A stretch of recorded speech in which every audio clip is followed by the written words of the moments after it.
getting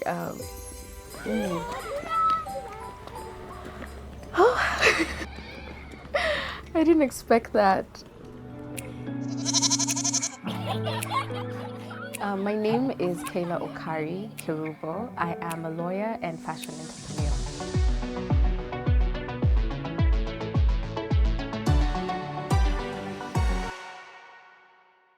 I'm here to talk about the life of my late grandma. Yes, her name was Mary Kerubo Okari. Well, there are a lot of people in this picture. Well, the main character is my grandma. This is her. Then there's my aunts and uncles. This is my auntie Judy, the one holding the goat. This is my late aunt Christine. This is my uncle Charles. This is my auntie Mora. And just the rest are family. And yes, my mom's cousins.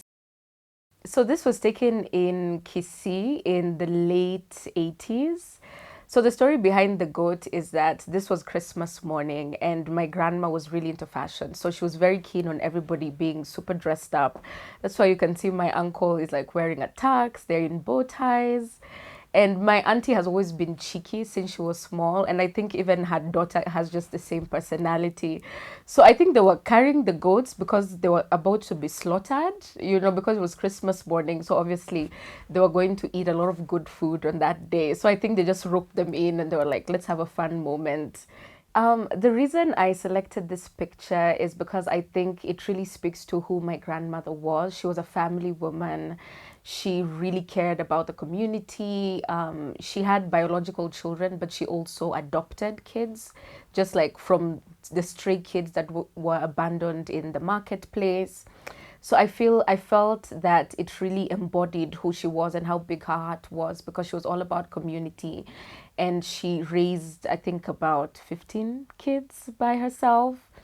Yeah, so I loved that, you could see how happy and vibrant the kids were, and that I also really loved her outfit as well. I'm really into blazers, and I think she's always inspired my style.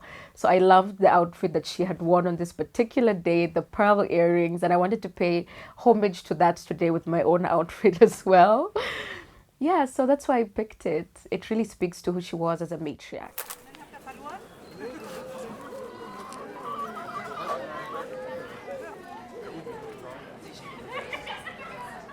So in that regard, I think her demise was really heartfelt within the community because she wasn't just a mom to my family, she was like everybody's mom. And even where she used to work, because my mom would tell me stories about how she used to feed like mad people who just used to, they're kind of neglected in the community and shunned away from. So she really used to take care of everybody around her.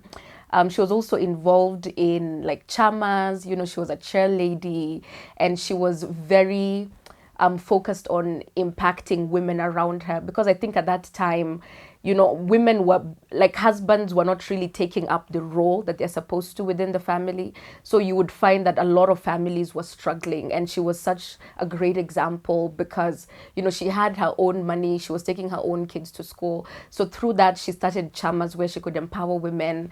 And there's so many pictures where they would meet and have like sodas and stuff on weekends. And through that, I think I've also developed such a love for women. My friend and I started a platform called Dear Woman Kenya, where we focus on having authentic conversations for the purpose of, just kind of aiming to bridge the social economic gap of women from different backgrounds. So we started with initiatives in Kisii to take girls to school and educate them because we realized that education is very cheap in the village, and the amount of money that you would otherwise spend in Nairobi on a weekend, you could actually take a girl to school for a whole year. And through Dear Woman, those are one of the things that we are aiming to do, to educate more girls and to just equip them so they can have the knowledge and the resources that they need to be, pivotal members of the society.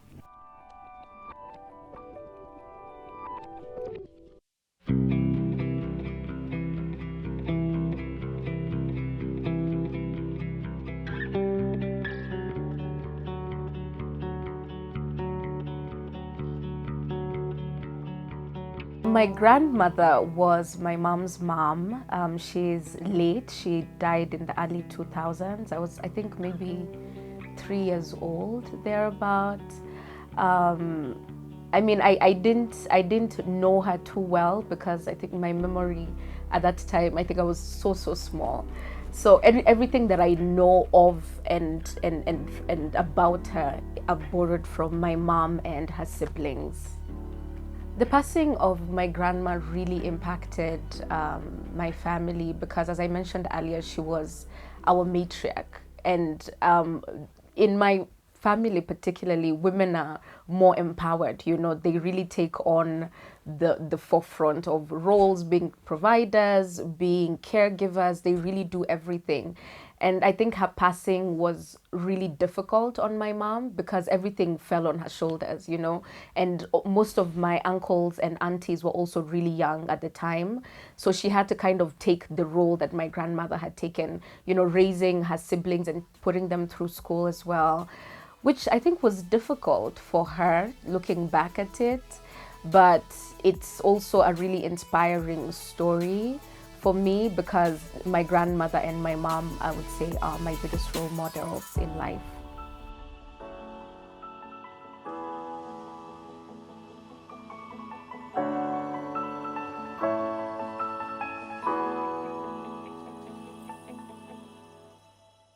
My grandmother was a fashion entrepreneur, actually. She used to sell clothes. She had like a store in Kisii town, and she used to sell like thrifted clothes as well as like new clothes as well. Yeah, so I think that has really impacted me because of my love for fashion. I think discovering my passion for style and also starting my own styling company and choosing to take an otherwise unpopular career path as a fashion stylist, I really borrow a lot of inspiration from her because it's through that she was able to take my mom and her siblings through school and just being the impactful woman that she was in the Kisii community. Aside from her love for fashion and her decision to pursue a career as a fashion entrepreneur, she was very religious, very spiritual. She was Catholic, so we're all raised in the Catholic faith, and I think that has really impacted me in my own relationship with God, not from a religious perspective, but then just I think seeing how monumental the role that God played in her life was in terms of just the support when you have a relationship with God, because sometimes it might be lacking from the people around you. But I think that's the only way she was able to manage being like a mom and still being the provider of the family, and then also having so many kids and raising them by herself. I think I've taken a different route in my own life because I made a decision to be very selfish. I'm very selfish. Like, I really prioritize myself. I only make decisions that I feel are right for me. And yeah, I've really taken life into my own hands, and not kind of fallen into traditional patterns of who a woman should be or what their role is in society. I'm more focused on my happiness as opposed to being the backbone of anything. My mom and my grandmother, they were not aware of the choices that they had, and that they had autonomy over their own lives. So I feel like they kind of fell into that cycle of, okay, now I'm a woman, now it's time to get married, now it's time to have kids. And then you get in this rat race of being everything for everybody else, but then you never really consider what you want for your life. So I think in that way I differ from her. Being the late 80s, I think first of all, she had just given birth to all the kids. So she was in the process of just, I think, having a life of her own, particularly during that time, because she really struggled with not having the support from my granddad. And I think you see a repeat of that, generation wise, because the same thing with my mom.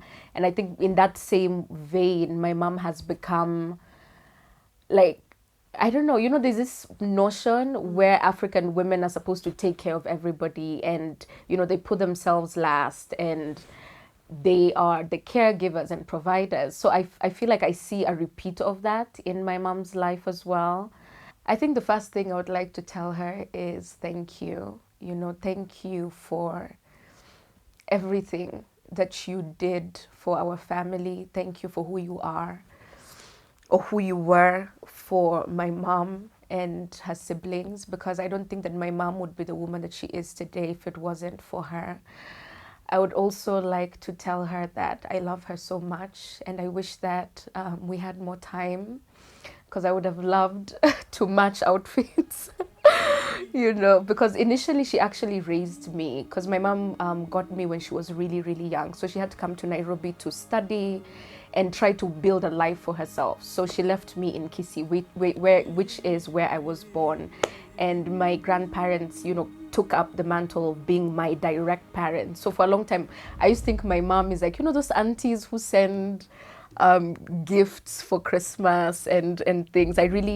She was my first mom, you know. So I would love to just tell her thank you and that I love her so much and I wish we had more time. And what I would love for her to know about me is that I am doing my best to rewrite what I wouldn't consider really as mistakes, but some of the choices that she maybe felt she had to make in her life, some of the sacrifices that she had to make, because as much as I am a product of her sacrifices and my mom's sacrifices, I really want the next generation of women in my family to believe and to know that their lives are completely in their own hands and they don't have to fall into patterns, you know, that they've been seeing growing up. You know, they can fully make their own decisions. They have full autonomy. They can be selfish. They don't have to sacrifice themselves for the sake of others. You know, they can love themselves and they can love others and extend themselves to others without dying daily for that purpose. Yeah.